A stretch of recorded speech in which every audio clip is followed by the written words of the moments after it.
Assalamualaikum warahmatullahi wabarakatuh. Beli tahu di pasar Minggu, ada gajah minumnya susu. Hai orang Indramayu, apa kabarmu? Izinkan Gus Miftah mengucapkan I love you.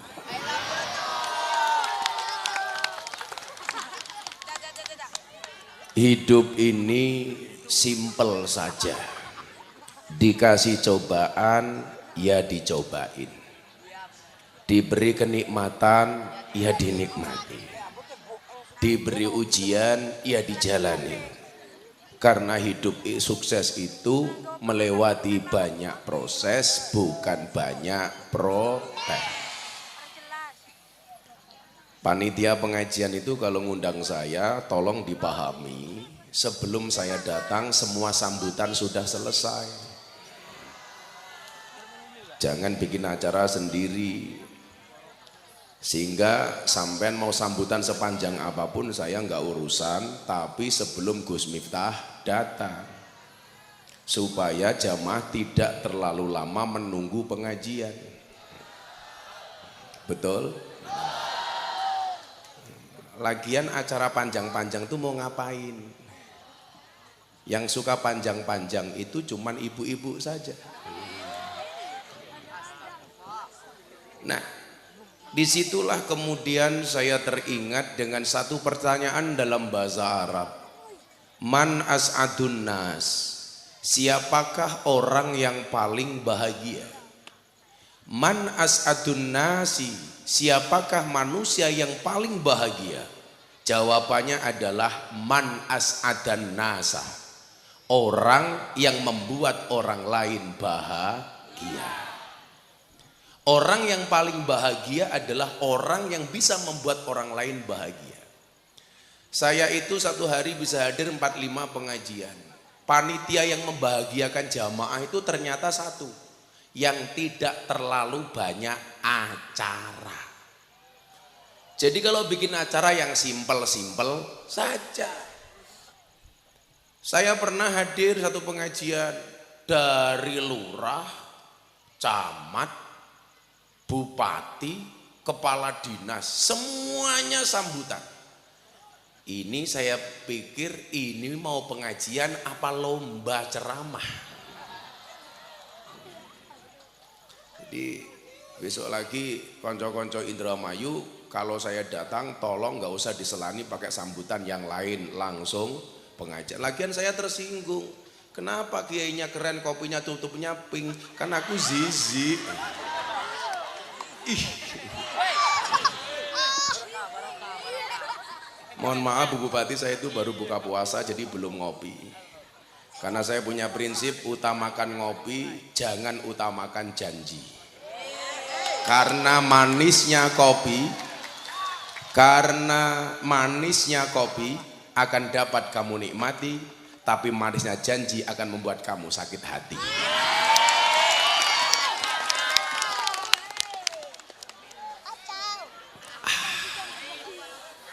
Minum kopi itu kalau enak pasti bilang ah.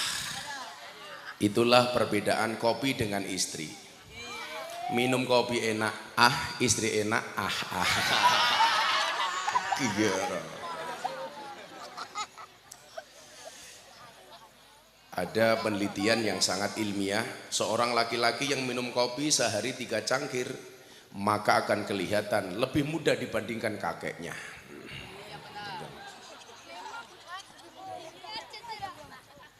Bapak Ibu yang saya muliakan, sejatinya hidup itu hanya tentang memandang dan dipandang. Jangan hanya memandang dari yang terlihat saja. Yang dipandang belum tentu seindah yang tampak. Ada yang terlihat hidupnya bahagia, namun ternyata dia hanya menutupi kesedihannya. Betul? Ada yang terlihat hidupnya selalu berkecukupan, padahal dia hanya pandai bersyukur atas nikmat Allah. Ada juga yang terlihat hidupnya tanpa ujian, padahal dia sedang menikmati badai ujiannya. Maka hidup itu hanya tentang memandang dan dipandang. Warga masyarakat lihat bupatinya enak. Kenapa ibu bupati enak? Iya, kemana-mana dikawal, ada protokol, hidupnya dijamin negara. Tapi tidak melihat kewajibannya. Sementara ibu bupatinya sendiri merasa hidup saya terpenjara oleh keadaan. Semuanya diatur oleh aturan. Lebih enak jadi rakyat biasa. Duduk di mana saja rasanya nikmat. Betul Bu? Coba kan duduknya asik. Itu malah nggak pakai tikar. Yakin pulang pengajian little body. Sini tiga telah keleban wedi. Maka disitulah kita perlu memahami bahwa semua orang punya ujian masing-masing. Ayo, semuanya yang di sini duduk termasuk Banser. Banser duduk saja, kasihan yang di sana. Udah kalian duduk saja Mas Banser. Ingatlah mereka datang pengen melihat wajahku, tidak pengen melihat raimu ya.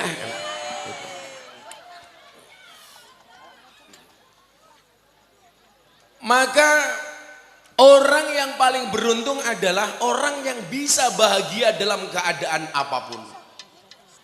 Jadi pejabat dia bahagia, jadi rakyat dia juga bahagia. Menjadi apa-apa dia bahagia, tidak menjadi apa-apa dia juga bahagia. Ibu, Bu, apakah kebahagiaan itu ditentukan dengan banyaknya harta? Jawabannya tidak. Apakah kebahagiaan itu ditentukan dengan tingginya jabatan? Jawabannya tidak. Bahagia itu kita yang buat, Bu. Bukan orang lain. Saya alhamdulillah di negara ini dari presiden sampai rakyat jelata saya kenal semua. Apalagi sekarang Gus Miftah dikenal sebagai AKBP. Aku kiainya Bapak Prabowo. Sorry ye. Ternyata apa? Ukuran kebahagiaan orang itu masing-masing. Sorry ye cangkemek. Sudah. Ukuran kebahagiaan orang itu masing-masing. Kemarin berangkat ke Indramayu, saya melalui Tegal, ngaji di Pemalang. Saya berangkat dari Jogja itu ngelewati pedagang cilok. Tahu cilok ya Pak ya? Apa cilok itu? Aci dicolok. Kalau celok, cewek dicolok, beda. Tahu yang guyuk ya. Ini masih bujangan. Masa raine tua temen bujangan? Oh, anaknya sudah 2. Ya, mudah-mudahan pulang istrimu matang lagi ya.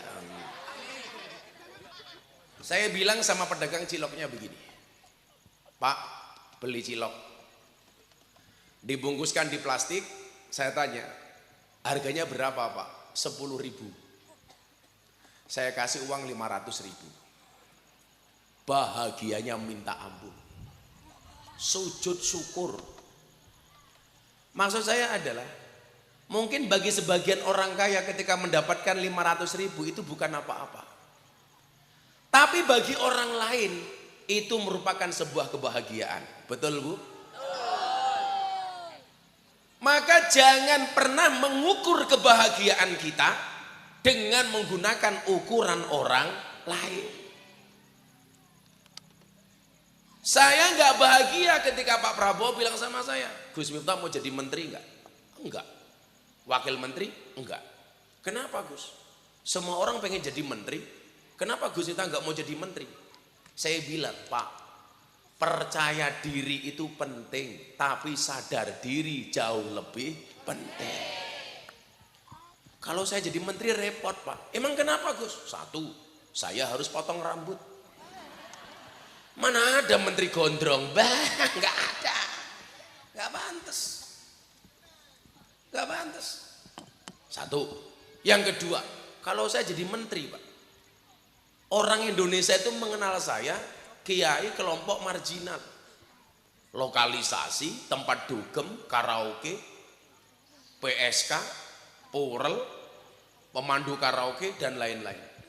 Kalau saya jadi menteri Pak, saya nggak bisa belusuan lagi ke tempat karaoke. Masa kiai duluan sama lonte? Nggak pantas. Kalau dia pantas.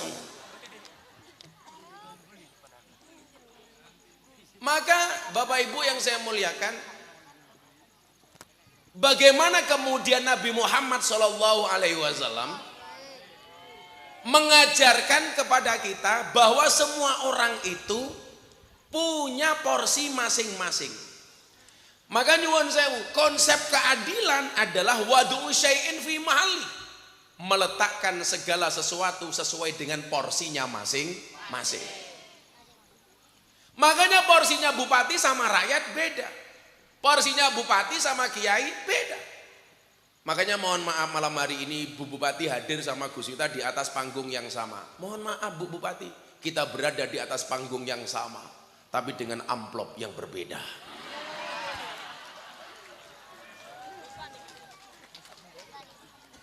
Karena porsinya beda. Wada'u syai'in fi mahalli. Tanggung jawab itu tergantung porsinya. Maka sesuatu akan indah manakala sesuai dengan porsi masing-masing. Contoh, rambut ini kelihatan indah. Kenapa? Karena berada di atas kepala. Begitu rambut jatuh dari kepala, sudah nggak kelihatan indah Pak. Contoh, rambut jatuh di makanan. Banyak orang yang gagal makan gara-gara melihat rambut di dalam makanan. Ini baru rambut, belum gigi. Untune tiba ning pakanan. Seenak-enaknya makanan, pasti kita nggak jadi makan. Di Jogja itu pernah kejadian, Mbah Kiai kampung mimpin tahlilan. Selesai tahlilan dikasih makanan rawon. Mbah Kiainya maju duluan. 10 menit dia aduk-aduk rawon nggak pergi-pergi. Yang di belakang nanya, Mbah, kok suwe temen? Yang sabar, saya belum selesai. Kenapa Mbah? Gigine nyong tiba.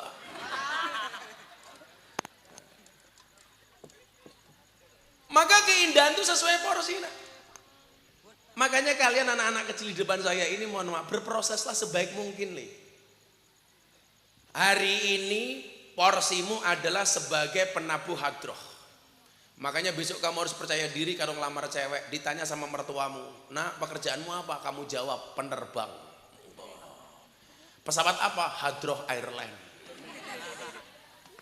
Ah, anak hadroh modalnya cuma sarung, kamu jawab B, jangan lihat sarungnya tapi lihatlah hadrohnya goblok isinya.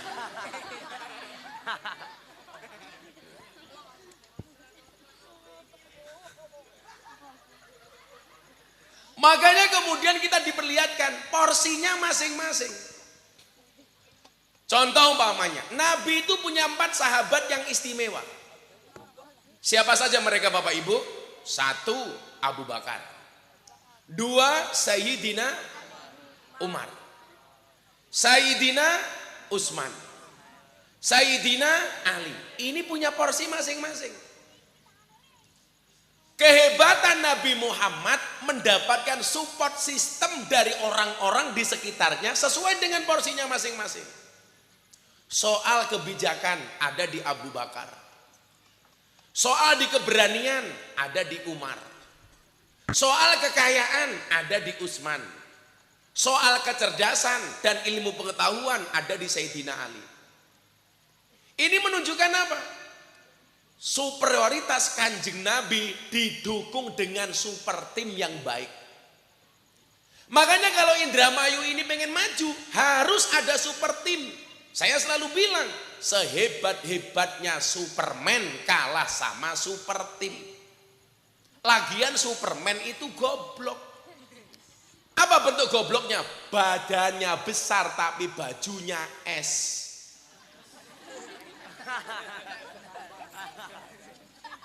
Paham? Lebih goblok lagi, pakai celana dalam di luar.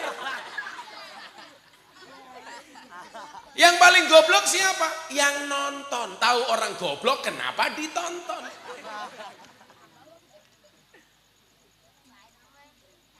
Inilah yang dimaksud dengan afdhalul amali bil jamaah. Amal itu paling bagus dilakukan secara berjamaah. Membangun peradaban harus berjamaah. Nabi dibantu dengan sahabat-sahabat yang keren. Abu Bakar. Abu Bakar itu tidak hanya teman nih, tapi juga mertua Kanjeng Nabi. Jadi kebiasaan orang Arab itu begini Pak. Kebiasaan orang Arab itu kalau punya anak cantik perempuan, dia kok menghargai temannya, itu biasanya ditawarkan untuk dinikahi temannya. Makanya Abu Bakar yang menawarkan Siti Aisyah kepada Nabi untuk dinikah. Jadi kalau kamu merasa sahabatnya Gus Miftah kok kamu punya anak cantik, ya caranya ditawarkan Gus Miftah. Tapi anakmu lanang kabeh ya beda. Oh wedok kabeh, tapi cilik-cilik. Lagian kalau aku jadi menantumu, masa aku manggil kamu ayah lah? Nggak enak temen ayah kayak kie.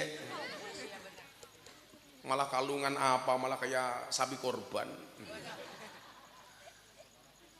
Abu Bakar punya sahabat namanya Umar.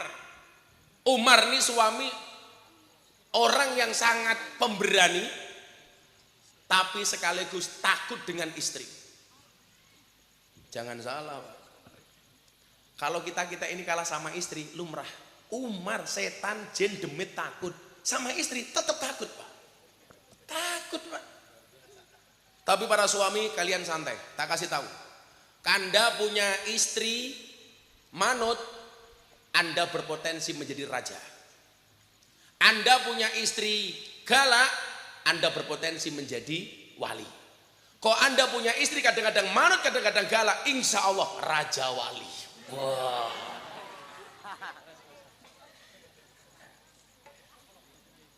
Nanti akan saya kasih tahu ilmunya Umar membangun peradaban. Mudah-mudahan Indonesia dan Indramayu bisa maju. Amin. Saya pakai pendapatnya Sayyidina Umar bagaimana membangun peradaban. Hati-hati. Gus Miftah itu apa takut sama istri? Saya tidak pernah takut sama istri. Cuman istri saya lebih berani. Agak lain. Pokoknya perempuan itu adalah klaster manusia terkuat di muka bumi. Perempuan itu nggak punya jabatan saja menakutkan, apalagi jadi bupati.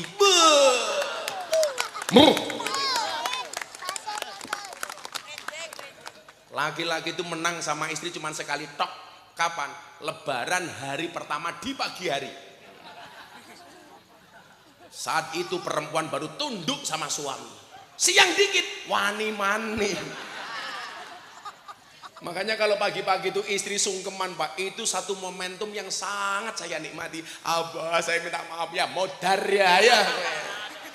Karena siang dikit Pak, kita dijajah lagi Pak.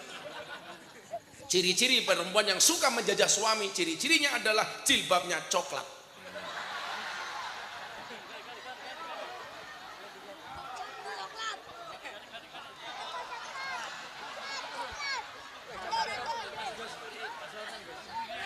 Bupatinya jilbabnya coklat.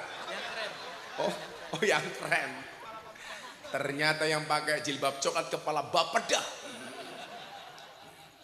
Kalau jilbabnya krem insya Allah lebih parah. Sallu ala Nabi Muhammad. Apa disampaikan oleh Umar? Bagaimana kemudian dia membangun peradaban bangsanya? Aslur rajuli akluhu wa hasabuhu dinuhu wa muru'atuhu khuluquhu. Tiga hal ini yang menjadi pesan Sayyidina Umar untuk membangun sebuah peradaban. Tiga hal ini akan saya sampaikan secara seksama dan dalam tempo yang sesingkat-singkatnya. Karena mau panjang mau pendek jatahnya sama. Sama-sama tidak jelas. Kalau ada orang Indramayu datang ke pondok itu sudah, aduh, Kiai ngaji lah ke Indramayu. Sudah dikasih harga murah, masih nawar. Siapa yang suka nawar? Ya Raini Kie.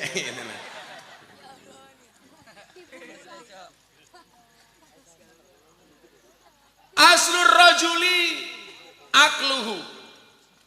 Pangkal keutamaan seseorang itu adalah akalnya. Ini berbicara tentang pendidikan. Sebuah daerah pengen maju, hal pertama yang perlu diperhatikan adalah pendidikannya.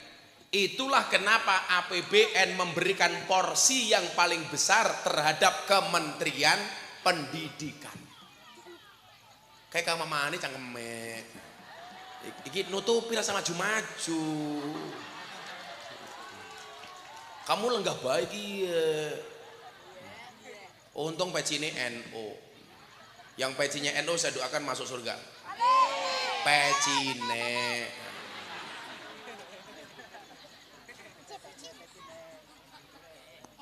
Asrul rajuli akluhu. Pangkal keutamaan seseorang itu adalah akalnya. Akal itu terkait dengan pendidikan. Dalam Hasanah Nahdlatul Ulama ada bahasa demikian. Al ilmu la yudrakuhu illa bitta'allum wal barakatu la tudrikuhu illa bil khidmah. Ilmu itu tidak akan pernah kamu dapatkan kecuali dengan belajar. Barokah tidak akan pernah kamu dapatkan kecuali dengan pengabdian. Pengen pinter, belajar. Pengen pinter, ngaji. Artinya apa? Di Indramayu nggak ada lagi anak yang putus sekolah. Setuju? Itu ngapa maning? Ini pengajiannya asik temen ya. Kayaknya lebih semangat ngaji, truknya lewat. Ini pengajian paling horor sedunia.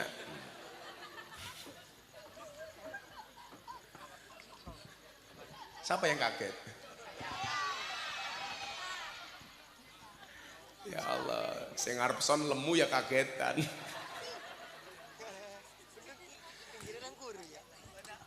Pendidikan ini mendapatkan porsi Pak yang besar. Makanya coba Bu Bupati lihat, APBN itu digunakan paling banyak oleh Kementerian Pendidikan. Porsinya paling besar Pak. Karena negara ini paham, kalau negara ini pengen maju, ya warga masyarakatnya, rakyatnya harus berpendidikan. Makanya saya itu nggak putus kuliah. Saya dulu putus kuliah, hampir skripsi, karena saya nggak seneng dengan dekannya. Bukan nggak seneng, saya nggak disenangi sama dekannya. Saya tinggalkan bangku kuliah. Saya waktu itu cuma bilang, saya akan buktikan saya bisa sukses walaupun saya nggak punya ijazah sarjana. Akhirnya saya tinggalkan bangku kuliah, padahal tinggal skripsi tok. Waktu itu saya harusnya mendapatkan gelar SAG, sarjana agak gimana. Ternyata benar, tanpa ijazah S1 saya sukses. Begitu saya sukses, saya malu ketika pengajian di Malang. Anak kecil seperti ini maju ke panggung. Nak, kamu kalau besar pengen jadi apa? Saya pengen besar seperti Gus Miftah. Kenapa nak? Enggak lulus kuliah saja bisa sukses. Saya malu Pak. Akhirnya waktu itu saya putuskan saya kembali melanjutkan pendidikan saya. Alhamdulillah saya dapat gelar S1. Gelar saya SPD, sarjana penuh dosa. Sarjana pendidikan. Akhirnya apa? Saya sampaikan kepada santri-santri saya. Kamu yang hari ini gak kuliah, kamu malu sama Abah. Kenapa? Hari ini Abah kembali kuliah lagi. Saya ambil S2 di 3 kampus Pak. Kampus pertama di UIN Jogja. Saya ambil Akidah Filsafat S2. Kampus kedua saya ambil di mana Semarang itu? Universitas UNES. Saya ngambil pendidikan seni. Satu lagi saya ngambil di Unisula. Yang ketiga, saya ambil S2 pendidikan. Yang satu seni, yang satu pendidikan. Ini tahun ini insya Allah 3-3-nya selesai. besok gelar S2 saya ada 3. Saya bilang, selesai S2 saya akan lanjutkan lagi S3. Selesai S3 insya Allah S-Doger. Kamu tahu kepanjangan S-Doger apa? Ternyata S-Doger itu ada kepanjangannya apa? S dorong gerobak. Di Indonesia itu sebenarnya banyak singkatan-singkatan. Contoh ambulance, dibaca ambulan. Kamu tahu ambulan itu kepanjangannya apa? Ambulance, angkutan mayat butuh jalan cepat. Loh, ini kepala dinas sepeda paham. Ambulance, angkutan mayat butuh jalan cepat. Sama dengan perkedel. Kamu tahu perkedel itu apa? Persatuan kentang dan telur.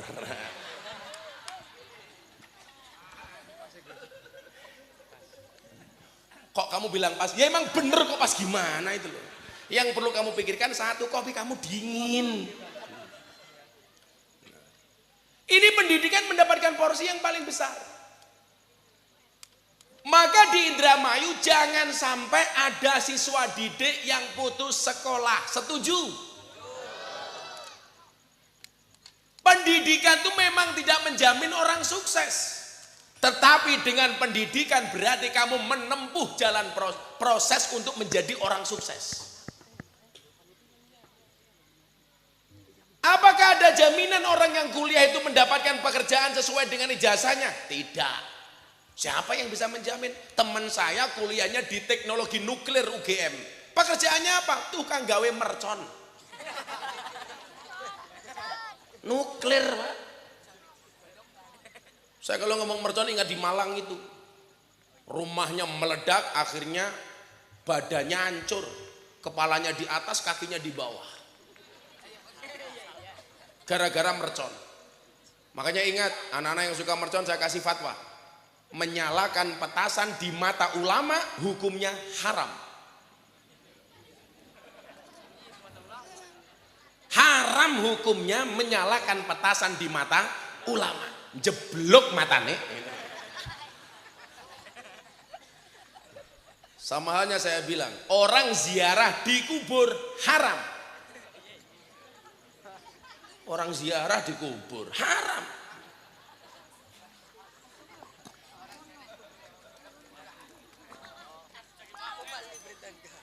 Mendoakan orang mati haram. Matio itu haram.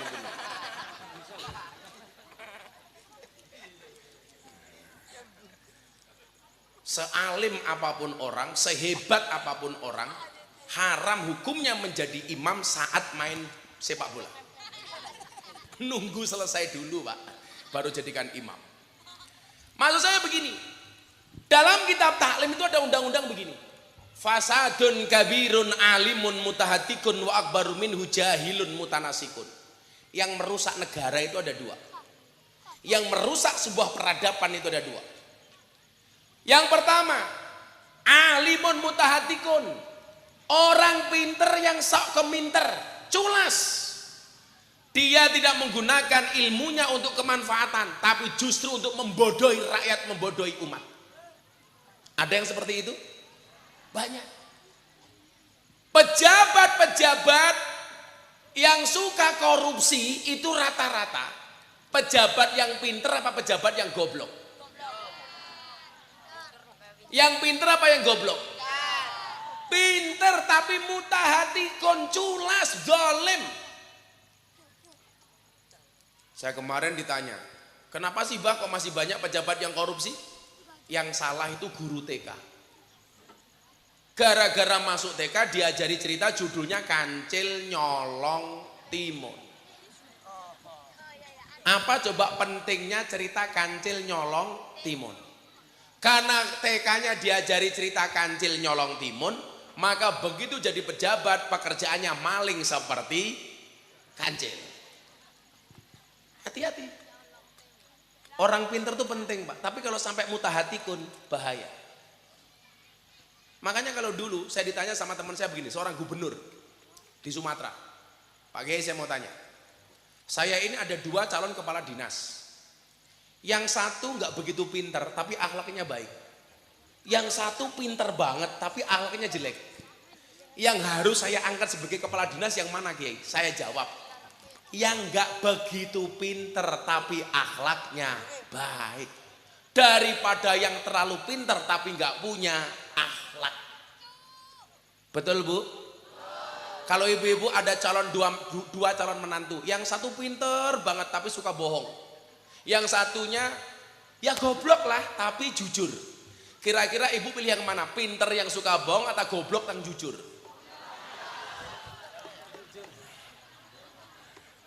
Atau sekarang bikin aja pertanyaan saya lebih mudah lagi. Ibu, Anda pilih suami yang model apa? Kaya tapi pelit atau miskin tapi dermawan?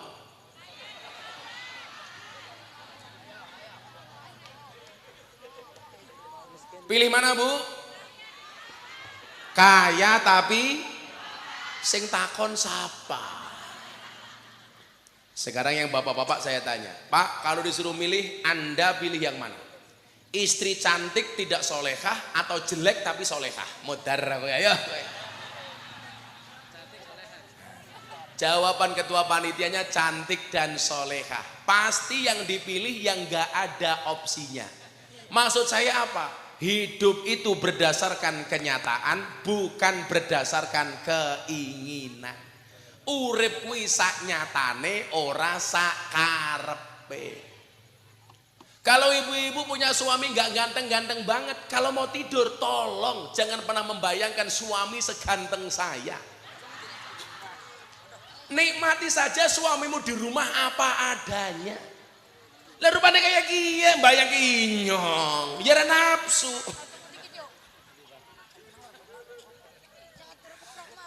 Karena saya dulu ditanya Bu sama kiai saya, Miftah kamu pilih mana? Istri cantik tidak solehah apa jelek tapi solehah? Saya jawab, cantik walaupun tidak solehah Kiai. Kiai saya marah. Kenapa kamu melihat cantiknya tidak melihat solehahnya? Mohon maaf Kiai. Ar-rijalu qawwamuna 'alan nisa. Laki-laki itu imamnya perempuan. Kalau istri saya sudah cantik belum solehah, kewajiban saya sebagai imam menjadikan istri saya solehah. Nah, betul?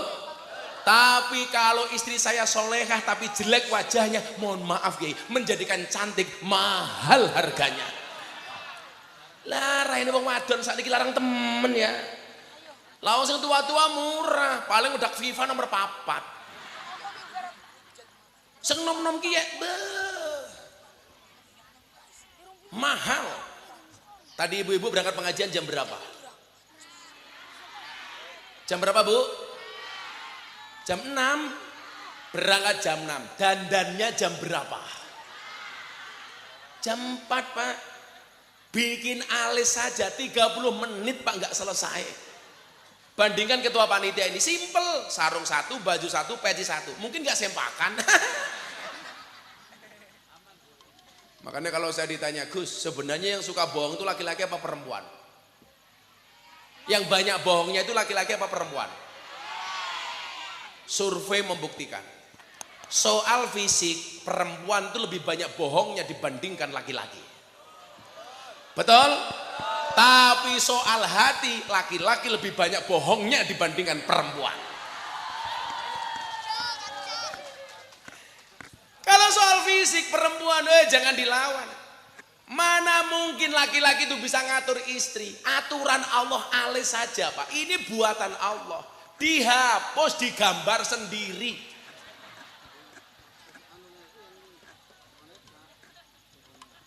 Saya punya teman Madura Ustadz, istrinya ya Allah alisnya kayak celurit Bu.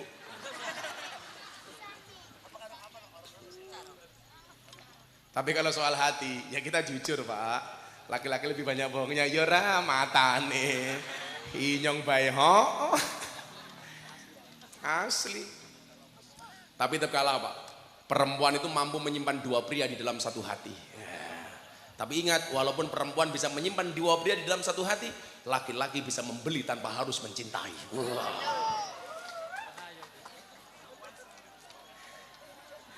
Karena istri tuh Pak, kalau suami terlalu jujur malah gak seneng. Ya bohong-bohong dikit malah dia seneng. Contoh di jalan habis ketemu cewek cantik kita gak ngapa-ngapain. Kamu dari mana Mas? Dari jalan. Ketemu siapa? Jujur, cewek cantik, marah apa enggak? Marah. Kamu dari mana mas? Dari jalan. Ketemu siapa? Anak hadroh. Marah nggak? Jujur marah, bohong nggak marah. Maka lebih baik para istri kita bohongi. Ciri-ciri suami yang suka bohong biasanya pakai kalung panitia.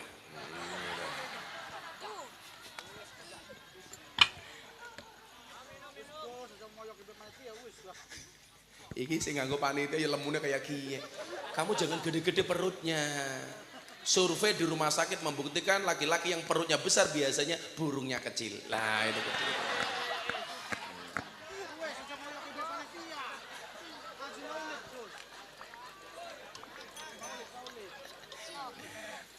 Aslur rajuli akluhu. Akalnya ini. Maka kemudian Nabi mengatakan apa? Thalabul ilmi faridatun ala kulli muslimin wa muslimatin.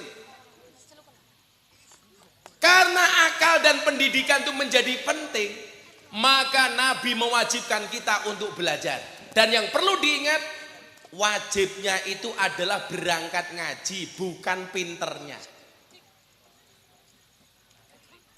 Yang wajib itu ngajinya apa pinternya?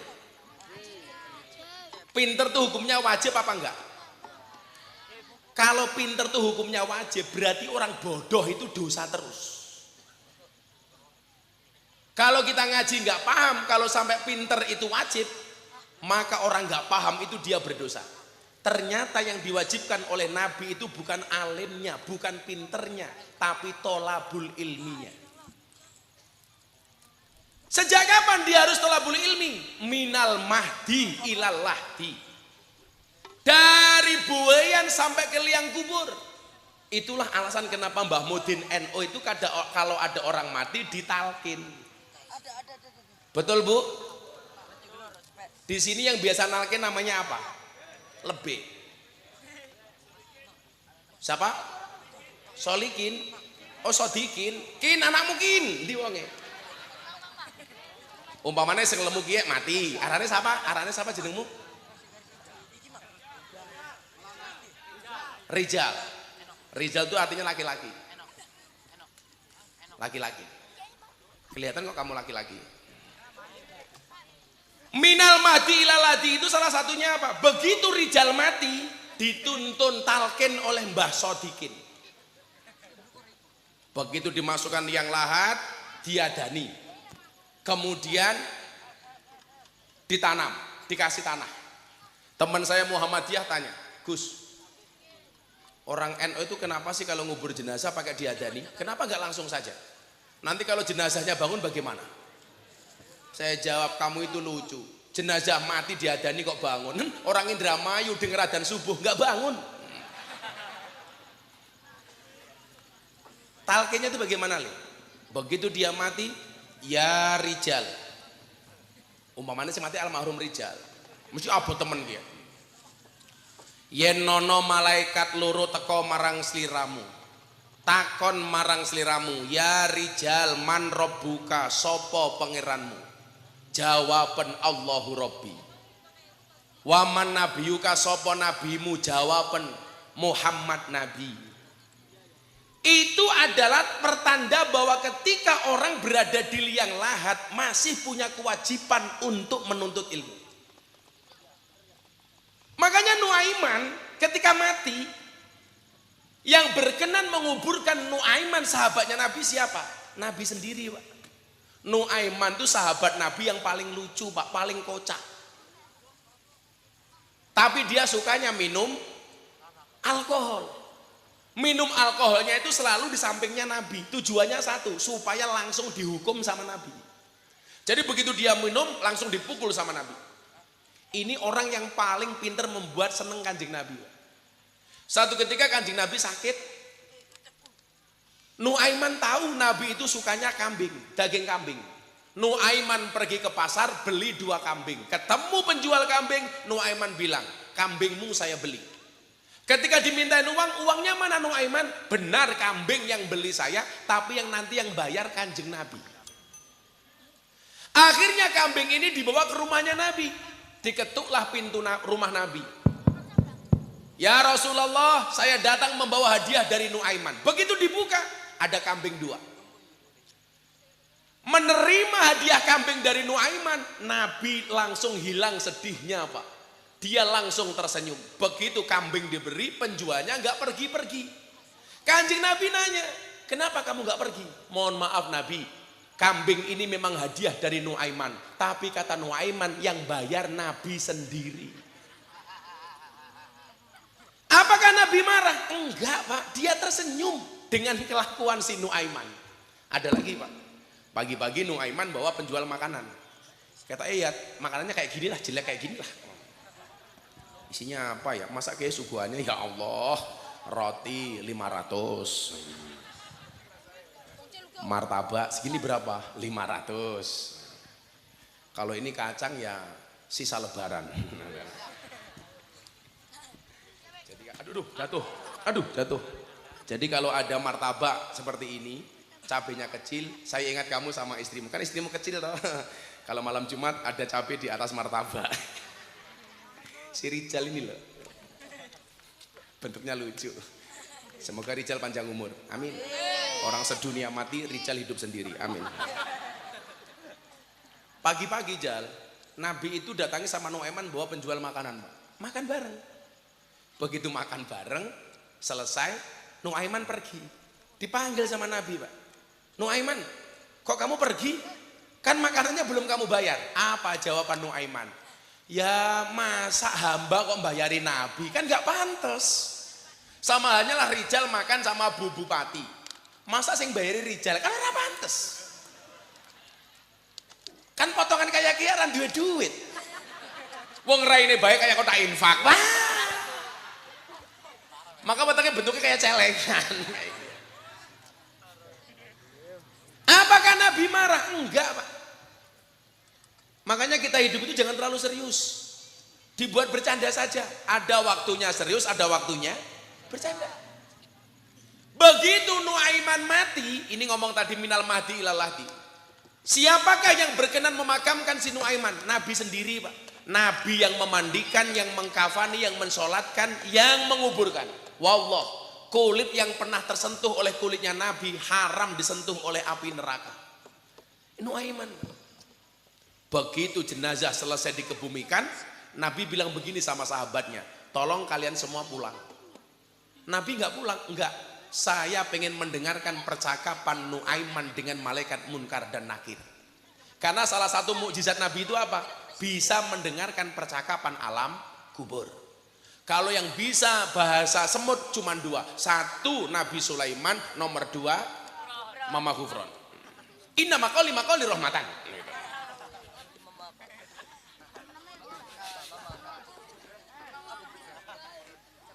Begitu Munkar Nakir datang, dua sosok malaikat yang sangat menakutkan. Kalimat pertama dari Munkar Nakir kepada Nuaiman apa Pak? Assalamualaikum ya ahlal jannah.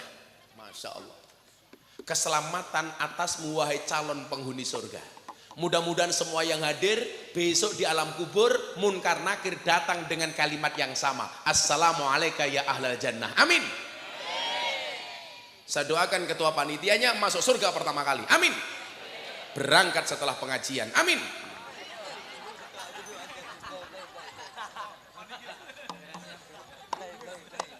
Kata dia, belum siap Gus. Umur kamu berapa? 42. Rijal berapa? 26. Kok raimu tua temen ya? Santai aja. Rijal 26. Pak siapa namanya? Jaharudin 42. Santai saja, mati itu syaratnya tidak harus tua. Maka walaupun Jaharudin lebih tua dibandingkan Rijal lebih muda dibandingkan Jaharudin, insya Allah yang mati Jaharudin duluan.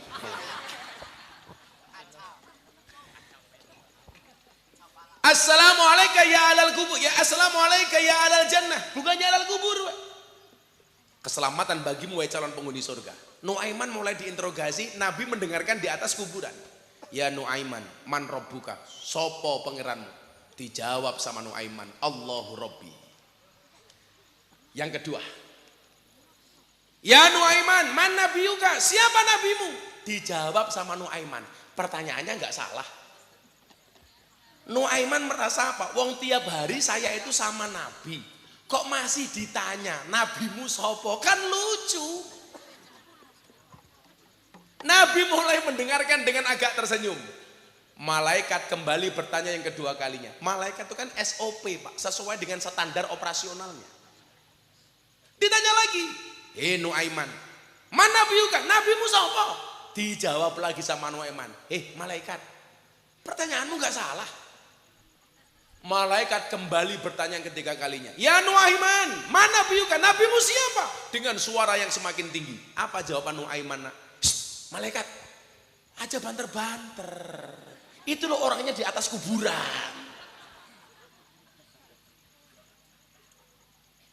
Ini menunjukkan apa?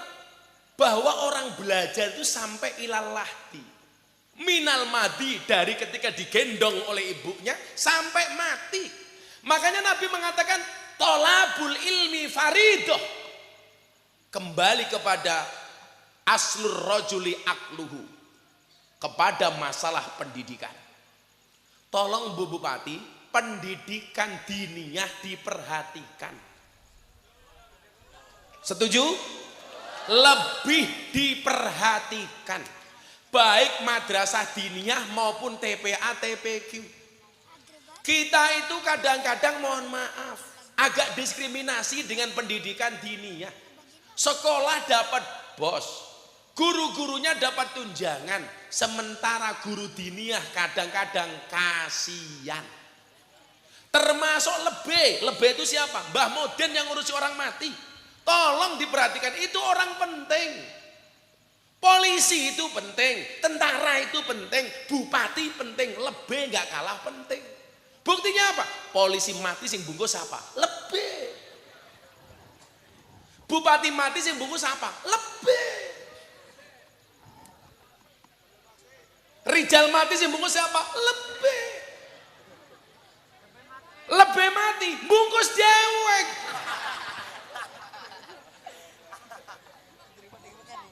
Tadi sini lebihnya namanya siapa? Sodikin. Ndi wonge? Tak kayak duit kene. Sodikin, kiye. Cangkemmu udah tutut bae ya. Itu lebih.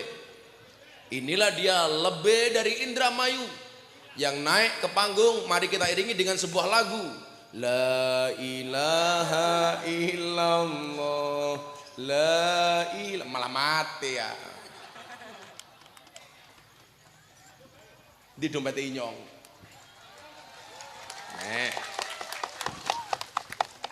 Namanya siapa? Sodikin. Oh Sodikin, ya Allah. Sama persis dengan nama penyanyi campur sari yang sudah meninggal. Cak Dikin.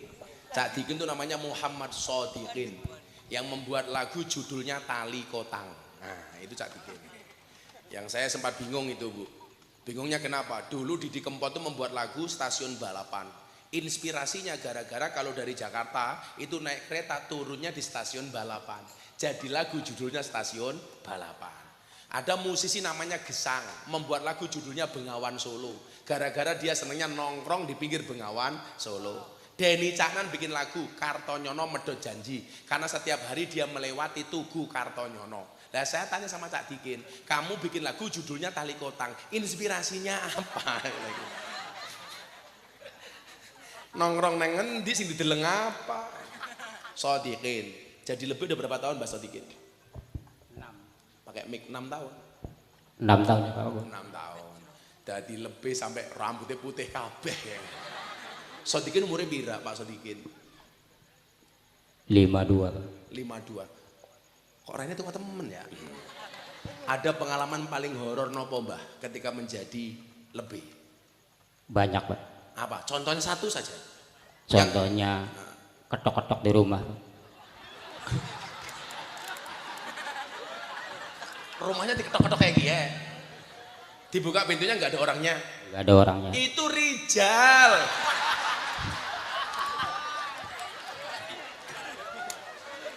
Anak maning. Banyak Pak. Apa? Kadang-kadang di rumah saya belum datang tahlil, kadang-kadang istri saya suka kelihatan saya. Hati-hati bojone rek dikeloni. Jujur Mbak Mudin, Mbah Lebih. Kalau ada orang mati, kan biasanya sampean disangoni. Jujur, amplop isine pira? Jujur baik, jujur baik. Biasanya pira? Perlu jujur tak, Pak? Jujur saja, biar Bu Bupati tahu. Ya, mayoritas itu, Pak. Berapa? Ya kadang-kadang orang kaya 100, Pak. Orang kaya 100. 100. Oh, wong kaya ini bajingan. Orang kaya. Kalau yang kaya 100, yang miskin berapa Mbak Lebih? Ya 20, 50 kadang-kadang, Pak. Kasihan sekali kamu lebih. Kamu pilih tak kasih dolar apa tak kasih rupiah? Dolar. Masa Pak. tahu dolar? Mbah Mudin dolar. Lebih. Mbah Lebih Sodikin pernah dikasih amplop sama keluarga almarhum. Tak pikir langsung pulang. Ternyata pamit masuk ke toilet. Izin mau ke toilet dulu. Saya pikir kebelet ngising, ternyata orang ngintip di sini amplop. Isinya pira ya? Sabar ya Mbak Sodikin, tak kasih 500.000. Amin ya Allah. Amin. 5. Untuk beli apa?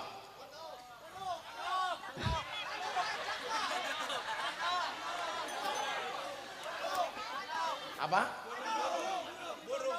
Manuk. Mbak Sodikin senengannya manuk. Manuk, Pak. Kan sudah punya manuk. Ya Allah, udah 500.000 untuk Mbak Sodikin. Terima kasih Mbak Lebih ya. Amin ya Allah. Alhamdulillah. Ya, saya didoakan, saya didoakan apa? Siap, Pak. Doakan apa malah siap? Semoga Pak Gus panjang umurnya, sehat badannya, Amin. sejahtera, sehat. Apa nih? Panjang umurnya, sehat. Balik maning. Moga-moga Pak Gus karirnya bertambah dan bertambah juga bertambah sekali lagi bertambah, Pak. Tambah apaan nih? Tambah ilmunya, ada tambah umurnya semuanya. Amin. Amin. Istrinya? Kan di Indramayu katanya banyak RCTI. Iya. Randa cilik turunan Indramayu. Iya, iya. Betul. Makasih Mbak Mudin ya, Mbak Lebih ya. Ya Allah, ngimpi apa 500.000. Ya saya tak minum degan dulu. Apa kene bae 500.000 lu ngak kepriman.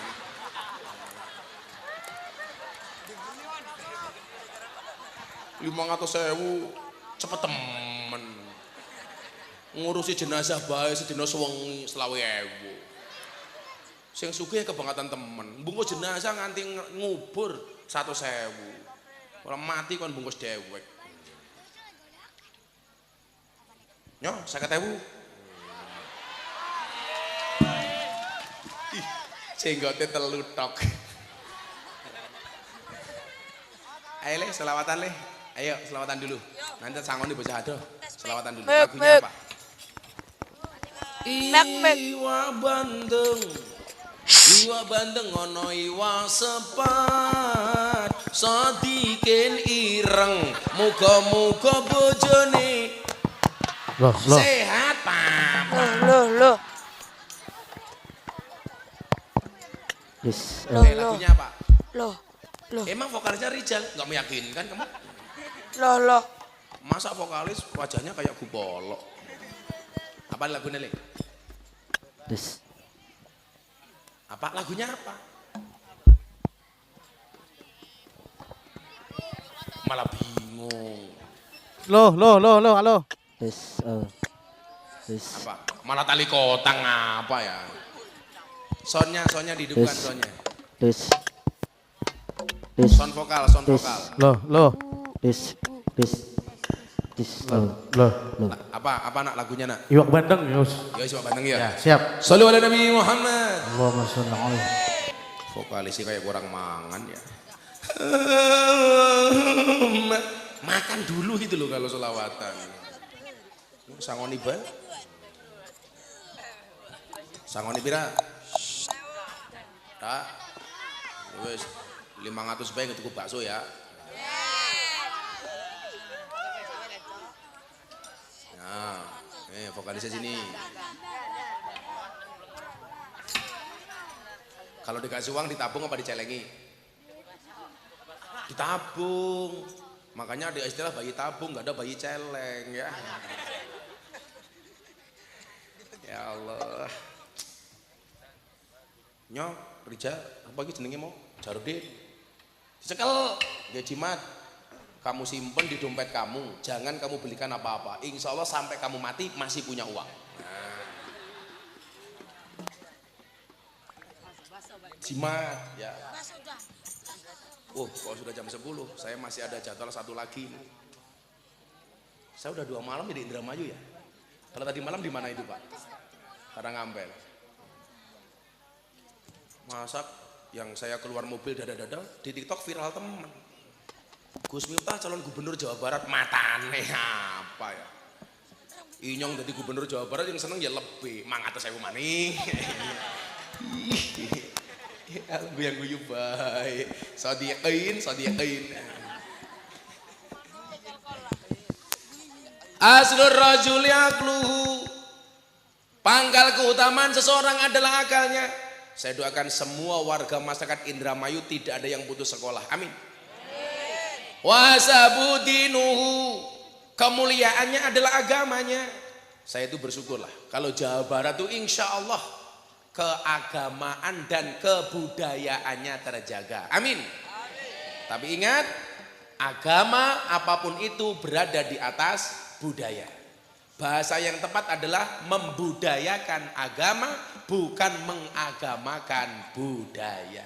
Karena tingkatan agama itu di atas budaya. Kalau orang Indramayu agamanya baik, denger adzan langsung berangkat. Jangan kayak Rijal, krungu adzan malah susah. Allahu Akbar, malah jawab adzan maning. Ya selesai. Sholatu khairum minan naum, malah dijawab ente sholat ente naun. Wahasabuhu tidur. Yo Rijal 1.000 jajal. Majal Rene yo. Ya Allah gede nih ya Allah. Ya siap-siap jajal ya. Ya Allah sawak bokong kabeh. Makasih ya insyaallah. Ih pendile cilik. Wahasabu dinuhu, kemuliaannya adalah agamanya. Maka bisa dilihat kebaikan sebuah daerah itu bisa dilihat dari masjidnya. Apakah masjidnya bisa lebih ramai dibandingkan tempat hiburannya? Apakah pengajiannya jauh lebih menarik dibandingkan acara-acara yang lainnya? Wahasabu dinuhu, berlomba-lomba ke masjid. Makanya Nabi Muhammad saking cintanya dengan masjid, rumahnya di dalam masjid, sekarang makamnya di dalam masjid. Saya doakan yang belum haji segera berhaji. Saya kemarin terakhir haji, semua orang Indramayu saya doakan semoga segera dipanggil oleh Allah untuk ziarah Makkah Madinah. Kan durung rampung cangkeminyo kesusubai. Orang Indramayu itu banyak yang top loh. Irwasum Mabes Polri itu orang Indramayu itu, Pak Doviri. Komjen Ahmad Doviri itu orang Indramayu. Wa muru'atu khuluquhu, dan kepribadiannya adalah akhlaknya. Nabi Muhammad itu dicintai oleh manusia selama-lamanya. Kenapa? Karena kebaikan akhlaknya. Maka Bapak Ibu yang saya muliakan, tolong jaga 3 hal sebagaimana pesannya Umar bin Khattab. Jagalah akalmu, jagalah agamamu, dan jagalah akhlakmu. Ada akhlak pimpinan kepada rakyatnya, ada akhlak rakyat kepada pimpinannya. Rakyat itu tidak hanya wewenang untuk memilih, tapi juga harus mempunyai wewenang untuk mengawasi. Jangan sampai kamu punya pemimpin tapi nggak berani ngawasi. Makanya ketika Pak Prabowo tanya sama saya, kalau Gus Miftah nggak mau jadi pejabat, nggak mau jadi menteri, maunya gimana? Mau saya cuma satu, Pak. Saya memastikan program-programnya Pak Prabowo dijalankan dengan baik untuk rakyat. Saya pengen mengawal program-programnya Bapak, janji-janji kampanye Bapak. Tidak semuanya harus menjadi pejabat, tapi saya punya prinsip wani milih, wani nagih. Betul? Contoh umpamanya besok di Indramayu program makan siang gratis. Akan kita lihat apakah program ini bisa berjalan dengan benar. Saya mencintai Pak Prabowo, saya bilang. Makanya saya tidak mau programnya Pak Prabowo ada yang gagal. Makanya Pak Prabowo menang karena programnya pas. Makan siang gratis, minum susu gratis. Makan siang gratis disukai oleh anak-anak, susu gratis disukai oleh sodiqin. Yang punya baik. Mangatus sewu. Sudah jam 12. Saya harus segera meninggalkan tempat ini. Saya itu sudah pengen pulang terus karena saya harus persiapan besok tanggal 19 Pak Presiden Jokowi datang ke pondok saya dalam rangka hari ulang tahun Pondok Pesantren Ora Aji. Tanggal 19, tanggal 21 pagi Pak Prabowo ketemu dengan para masyayikh insya Allah di pondok saya. Malamnya Mas Gibran dengan Kapolri dan Panglima TNI. Tanggal 22-nya masih ada acara. Makanya ini otak saya masih di rumah terus ada persiapan-persiapan. Kalau kamu kan ketua panitia cuma segini, aku 4 hari. Kamu jadi panitia enak, disumbang bupati, disumbang apa ora? Disumbang, disumbang Bu, disumbang. Allah sing nyumbang Indomie, alah apa? Bismillahirrahmanirrahim. Allahumma shalli ala sayyidina Muhammad wa ala ali sayyidina Muhammad walhamdulillahirabbil alamin. Allahumma lakal hamdu wa ilaikal mustaka wa antal musta'an wa la haula wa la quwata illa billahil aliyil adim wa la haula wa la quwata illa billahil aliyil adim wa la haula wa la quwata illa billahil aliyil adim walhamdulillahirabbil alamin. Panitia, Ibu Bupati dan semuanya matur nuwun. Assalamualaikum warahmatullahi wabarakatuh.